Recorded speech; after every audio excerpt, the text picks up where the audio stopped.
Hey guys, welcome to part 3 of the LS swap build. So today we're going to be removing the front K-frame or subframe because I swap it out with like a ready-made one ready for the LS. So the plan is, whether it's going to work or not I don't know, is to leave the steering rack in place, sort of just leave it hanging there, because the mounts for the steering rack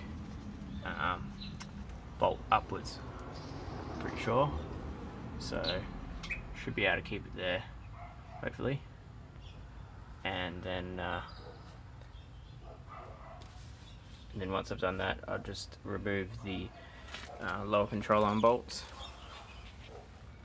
which bolt to the subframe there, and then it's just a case of undoing the subframe itself and dropping it out, and everything can just stay there, because when I get the new subframe I can just bolt it straight back in again, so I don't really want to have to take the steering rack and all that apart if I can help it. So we'll see how we go. Next, after that, the next project is to remove the wiring harness from this engine, because I want to have a cable throttle body, and this one is drive-by-wire. I thought it was just sort of a case of running a few extra wires or re-terminating the plug and then running a cable throttle body, but unfortunately that's not the case. The ECU is different, as well as obviously the plugs. So I've got a ECU and harness and throttle body from a VUSS. So a little bit of a later, an earlier one. It's still an auto. It's got the trans computer there, but it's a little bit different to the one on mine.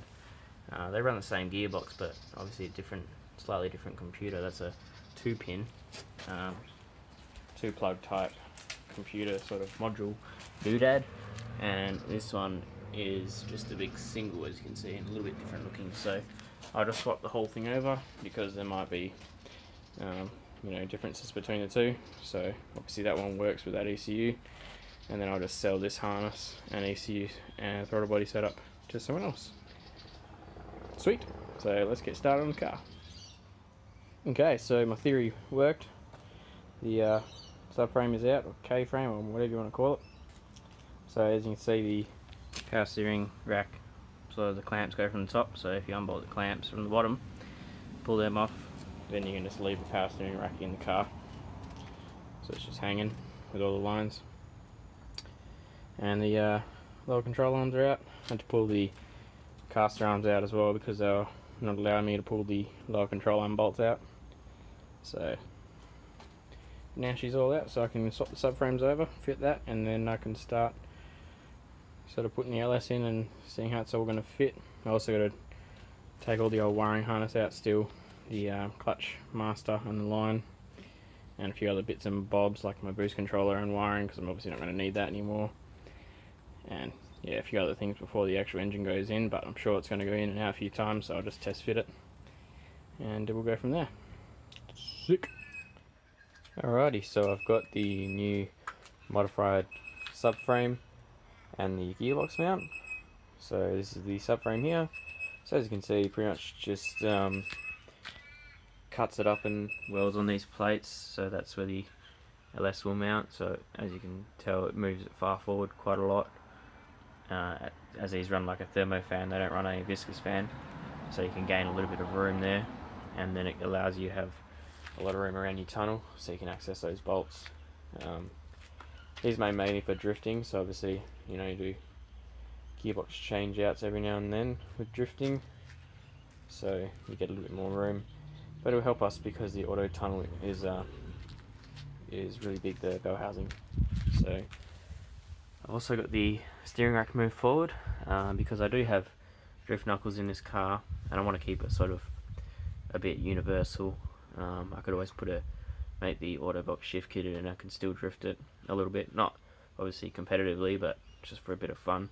But because I've got the because I've got the shortened knuckles, I get a little bit of binding and stuff on, sort of just before full lock. It sort of turns from positive caster to negative caster. It's pretty savage. So moving the rack forward, it's done a really good job of it. You can't even tell it's been moved forward, but the original rack mounts sit about here. So he cuts them off and moves them up, probably a good 30-40 mil or so. Now this is the gearbox mount. This is for a manual. He hasn't actually ever done a auto one, so I just said, look, just see if it fits. If it fits, awesome. If it doesn't, tell me and I'll modify it, and then at least got a jig for a auto if anyone else wants one. So yeah, so now I fit the subframe, pull out the old harness, and then slot the engine in and see if that crossmember fits, or at least if it just holds the box in, and then I can sort of mock up a gearbox crossmember, and then I'll be able to get my lengths for my drive shaft and all that sort of shit. So should be a good day. Alrighty, so I've put the subframe back in, as you can see. Now because of these plates, the front power steering lines don't fit up quite well, because where those plates are is where the lines used to go. So I've bent them up a bit, and the brackets that hold them together no longer fit up either. So I've put them back on, but I'll need the retaining plate that goes at the back that will thread into, and that'll keep the lines separated.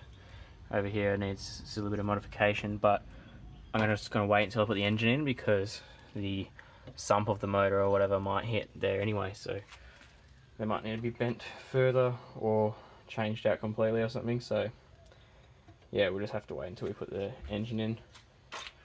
But the steering rack is all bolted on, as you can see, and you can see on full lock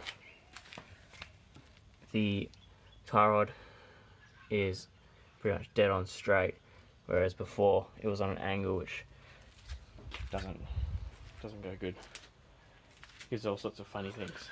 So I pulled the wiring harness out, so now I just got to pull a few more things out, like the oil cooler and lines assembly, because that's just going to get in the way. The boost controller wiring and the fuel setup, I'll just pull that out pretty much just to the, and just leave the lines on the chassis rail, because that's all going to change. I don't really want to damage that hitting the engine into that pressure regulator. So I also got to pull out the clutch master cylinder. So I'm probably just going to chuck the wheels on now, roll the car forward so I can actually get in there nice and comfy, and then pull the dash out, which will require to pull the front legs to the cage off, which is a bit of a pain in the ass. Pull the dash out, and then pull the wiring harness out completely with the ECU, and yeah, everything else can come out then. And then it's engine in time. Sick. Okay, so everything's back together. I had to take the front sway bar out because I'm pretty sure that the sump's going to hit it, so rather than having to do it when the engine's half in, I'll just take it out now. And yeah, everything's pretty much ready to go, so I'm just going to pull it forward now, chuck it up in some stands, and hopefully slot the engine in. Alrighty, so I've test fitted the motor. I had to take the headers off because it just wouldn't fit, so I've just used the standard lifting apparatus. At first it didn't seem like it was going to fit at all, but it is getting there. We're pretty close to the hole, but what's happening is the gearbox is fouling on the tunnel. So we're fouling down here, so just in there, if you can see. Up the top seems to be alright. We're fouling on the other side. Just smack my head on the engine crane. Fouling on the other side where the filler is, and then we're fouling also underneath. Well, not quite fouling, but I need to get a bit more room under here where the solenoid, the main solenoid is, or whatever that is. So yeah, unfortunately I'm going to have to take it out again, which sucks. You can see the clearance between the sump and the subframe at the moment. It will be a little bit more than that, but not much. It's pretty damn tight. It is quite a bitch to get in, not gonna lie. The clearance is very, very minimal. The starter motor clearance should be better than that when it's fully in. It's just because I'm at a funny angle at the moment because the gearbox is fouling. So I'm going to take it out, I'm going to disconnect the starter so I don't stuff it, and then test fit again, and again, and again, and just bash the shit out of the tunnel until it fits. So that's the plan. Just hammers, hammers, and more hammers. The shift solenoid, the park neutral drive doodad, is also pretty close to hitting as well, so I might give that a bit of loving. So yeah, a bit more tapping and we should be in no time. Well, fair bit of hitter later. I've cleared out that area a lot. The neighbours are hating me so much right now. Cleared out a lot of this. This used to pretty much just come down to here and straight, so I've cleared that area a lot. This area as well, and down there where the shift park neutral drive switch thing is, and then again down there where that big ass solenoid is. So I'll test fit it again, see how we go. Maybe a bit more whacking, and hopefully not, because I'm buggered. Alright, let's try again. Well, it is in. The bolts are in. There's no nuts on there, but sitting there nevertheless. But I still need to come up more. So the gearbox is hitting the top of the tunnel right at the bell housing sort of area, about 100 million. So I've got to give that some good loving. The sort of box needs to come up only about 10 mil, so should be able to hammer that enough. And then where the shaft is down the bottom, I haven't got it jacked up anymore, but in that corner I need to hit it in a good 20 mil at least. It's it'll be pretty close, but you won't actually be able to get the little computer type dealio on the side of the box when it's in, so I'd rather have enough clearance to do that. Other than that, it's all pretty good. Everything is tight as, like, it's obviously not supposed to be in this car. The headers on this side, I have absolutely no idea how I'm going to put them on, but I guess I'll work it out. And yeah, so I'm going to pull it out again, hammer us some more, and hopefully that will be the final one. See how we go, but it's looking pretty cool. Yeah, so it's still hitting. It's basically hitting on these ribs on the bell housing. I've contemplated grinding them off, but for now I'm going to try not do that. But worst comes to worst, I probably will. So yeah, you can see it's kind of rubbing here and stuff. So just a bit more hitting. So I've upgraded hammers to the big red, so do a few more love taps and hopefully, fingers crossed, it fits this time. Okay, so I'm pleased to say that it fits.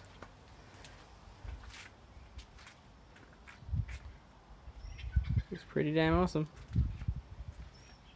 So clearance wise, pretty good.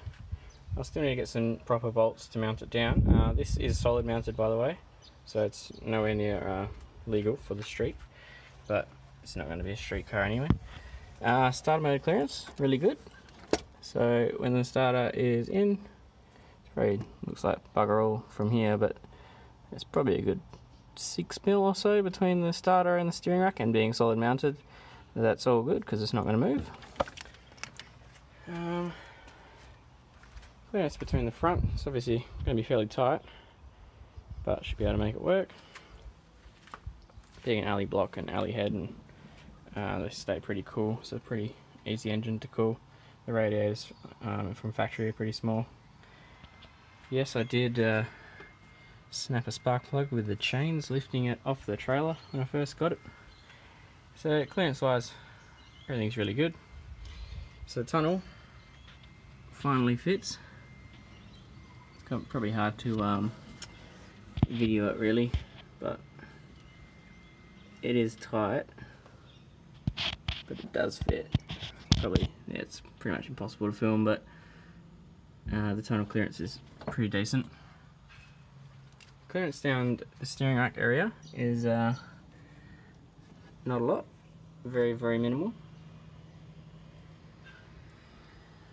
It is tight as. If this is on rubber engine mounts, it would definitely foul. The power steering lines, I've just sort of bent them, and I'll make up the clamps to clamp it there. I'll probably round it a little bit nicer, but that little cutaway in the stump's pretty handy. So pretty happy with that. I couldn't mount it in where they usually are because it just gets screwed by the sump. The sump to crossmember clearance is very, very tight, but it fits. So that solenoid's got plenty of room. The hoses and stuff have lots of room. The drain tube is sweet. I also smashed out the side here to allow room for the sump, but it wasn't actually needed. The back of the pan is pretty damn close to the mounting on the car, but it doesn't hit. Crawl under. So you can see where I've smashed in this extensively to gain clearance so I can put this sensor on when it's all mounted. Clearance there is all good. Down the side here is really, really good clearance wise, and clearance on top is pretty decent to put the switch harness and stuff on, so there's plenty of room there. And at the back there's heaps for that speed sensor or whatever that is. On top it's pretty tight. I probably will end up taking the engine out again to put the harness and everything on, but it's pretty good. Now for the cross member, the manual one that I got does not fit one bit. The actual distance on the box is different to a manual. It sits up probably 10 mil from the mounting of the car here, which from memory an SR one's pretty similar, so I'm going to go grab an SR one that I have at my mum's house and see if it fits. So the mount bolting is almost central, sort of more towards the front, but yeah, it sits pretty level, so I'm pretty happy with that. So yeah, pretty buggered actually. All that hitting was quite hard on me. So yeah, that's pretty much it, guys. So I'll get that cross member, see if that fits, but I mean I highly doubt it. I'm probably going to have to make a gearbox cross member, but it fits pretty well. It's bolt up the front, it's not really going to go too far, so it's fine for now. But yes, the LS1 with auto box does fit, sort of.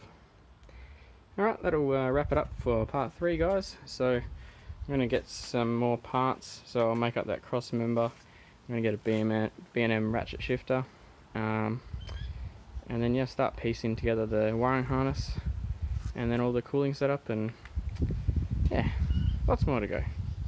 Alright guys, stay tuned and I'll see you later.